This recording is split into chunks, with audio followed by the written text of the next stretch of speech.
Hello, friends. Ted Wilcox here again to bring you into another thrilling chapter in our continuing saga of magic, mystery, and the American century. But before we begin, here's Charlie Pulcher with a brief review of our last episode. Last time, with Hallie Baptiste still missing and the Saints of Samedi on the brink of open war, Whiskey Mononobe set his sights on Isaiah Scott, the exiled heir with a hunger for money, power, and too many secrets. What he found wasn't a grieving father, but a fortress, wards, guards, and defenses built to keep something dangerous hidden. As questions mounted and answers refused to line up, Whiskey chose the only path left, going in alone. And so we return to the gang leader's shadowy balcony where, recovering from thaumaturgic whiplash, Whiskey closes in on Isaiah's stronghold, risking everything to learn the truth. What is Isaiah really protecting, and what will it cost Whiskey to discover? We'll find out now. This is the Mythic Chronicles. Entry 1, Crime Wave. Chapter 10, Whiskey Enjoys the View. October 24th, 1951. Hidden in a shadowed nook on the master suite's balcony, Whiskey caught his breath as the whiplash ebbed. A breeze tugged at his coat as his gaze swept across Bayshore, Hunter's Point, and the vast darkness of the bay beyond. The lights of Alameda and Oakland glittered like scattered jewels over an endless abyss, and from below came the restless symphony of a world still turning. The moment stirred memories of quiet nights atop the monastery walls, staring at lights just like these. Back then, he'd wondered what lay beyond them.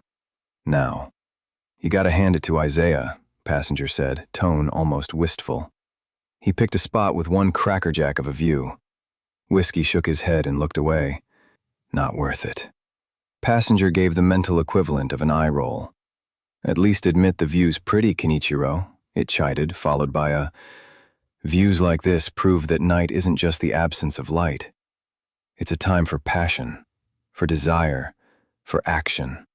It let out a, speaking of which, a teasing sensation, like the faint trace of perfume on skin, brushed Whiskey's senses.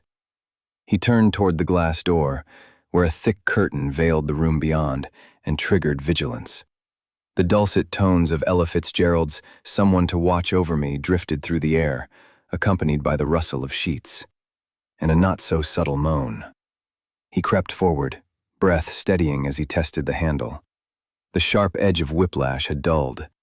The anima he'd spent on entry wasn't monumental, but it left an ache blooming behind his temples. The handle gave with a, and the corner of his mouth twitched. Keeping low, careful to minimize the spill of light, he slipped inside and was immediately hit by a wave of thick, heady lust. His pulse quickened as vigilance adjusted his vision, revealing a well-appointed sitting area. Bright orange, green, and yellow furniture clashed with expensive-looking artwork. Ella's voice crooned from a crystal-powered record player, spinning lazily beside a coffee table lined with neat rows of white powder. His smile deepened, twisting and sharpening as the latent lust flooded his senses like blood in the water to a shark. With passion, he could... No, that would move him off the way.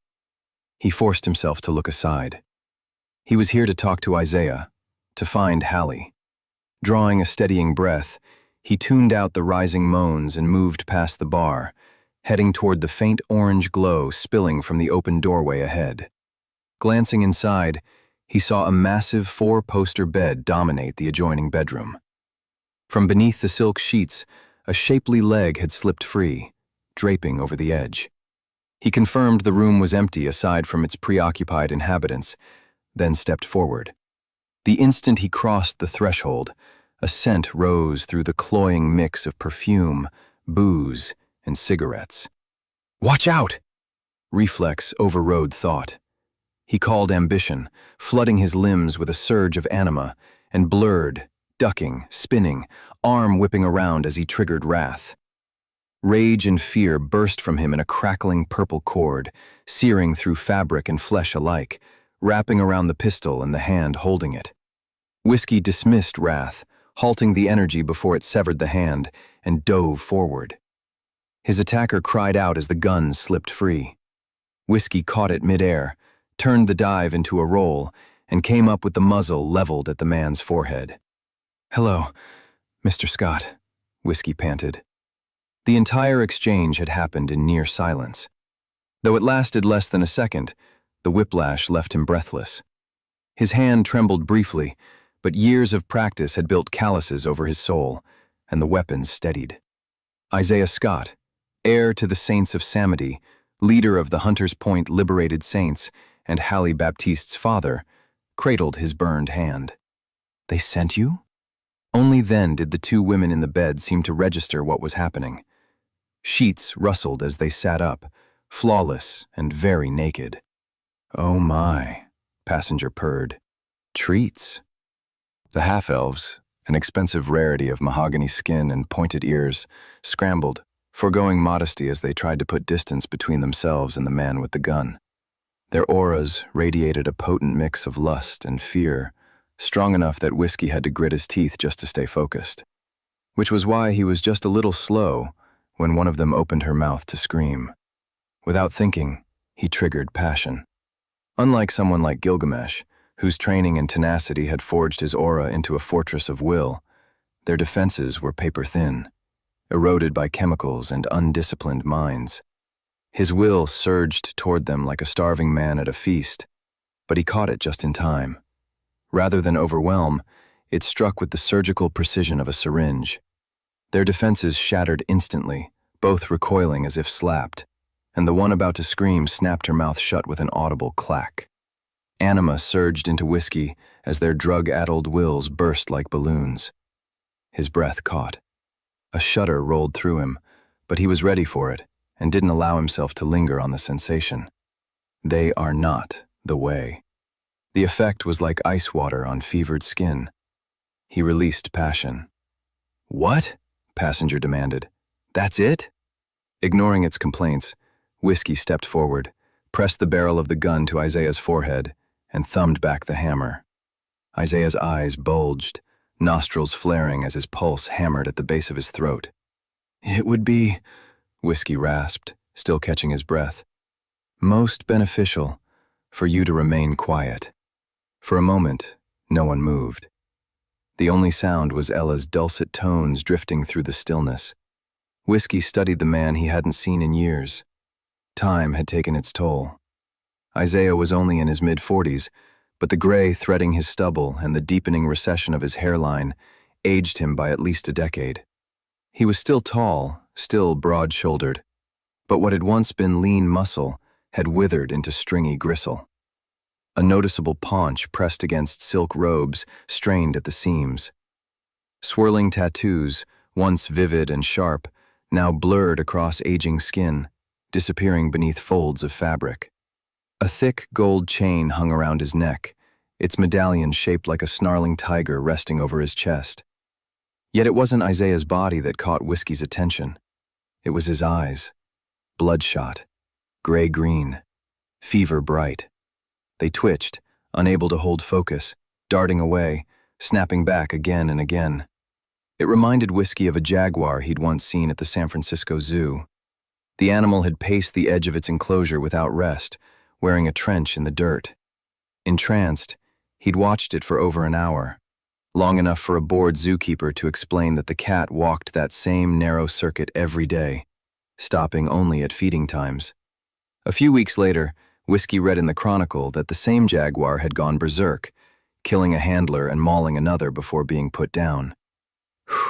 Whiskey exhaled the last trace of whiplash from his limbs. "Who do you think sent me, Mr. Scott?" Isaiah blinked and glanced toward the balcony. "Security said I should post a man there," he muttered. "Told him no. Said my glyphs were warning enough." "How'd you know I was there?" Whiskey shrugged. "Your cologne. Cedarwood and sage." Isaiah chuckled, shaking his head. "I must be getting old. Would have caught you 5 years ago." He giggled, then winced, cradling his scorched hand.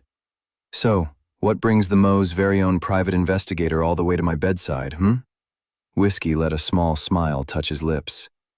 I'm looking for Hallie. Did you take her?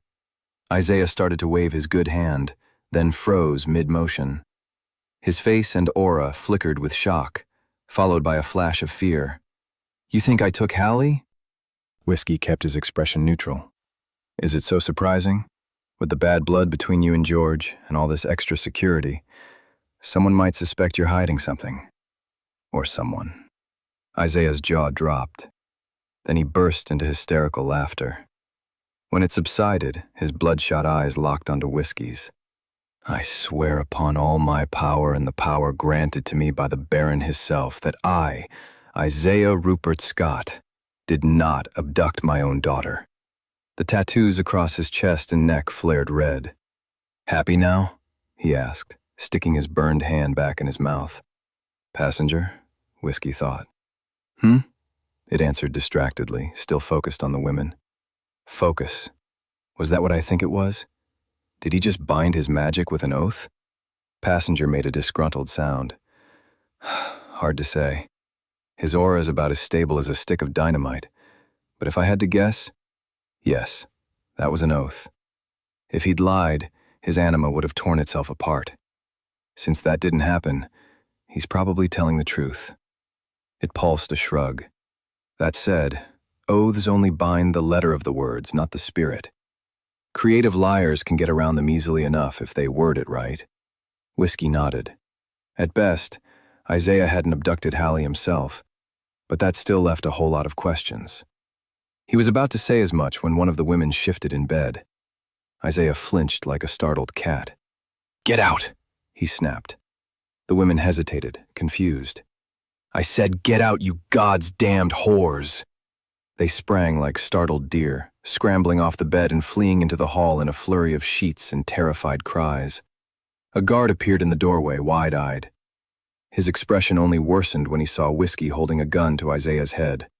Oh, now you notice? Shut the God's damn door. I'm in a meeting.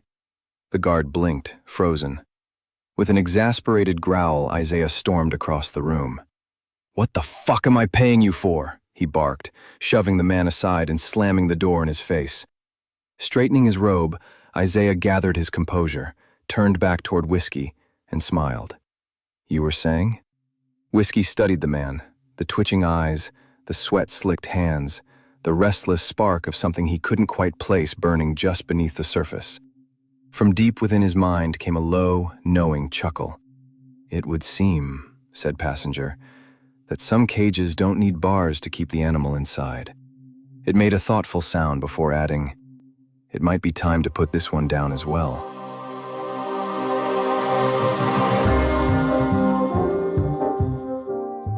Thank you for listening to this episode of The Mythic Chronicles. If you're enjoying the journey, please consider rating and reviewing the podcast.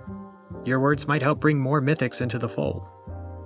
To listen ahead, unlock bonus content, and gain access to VIP Discord roles and behind-the-scenes updates, check out our Patreon, or visit us at SeanTLaffertyBooks.com. I'm Sean. Thanks again for being here.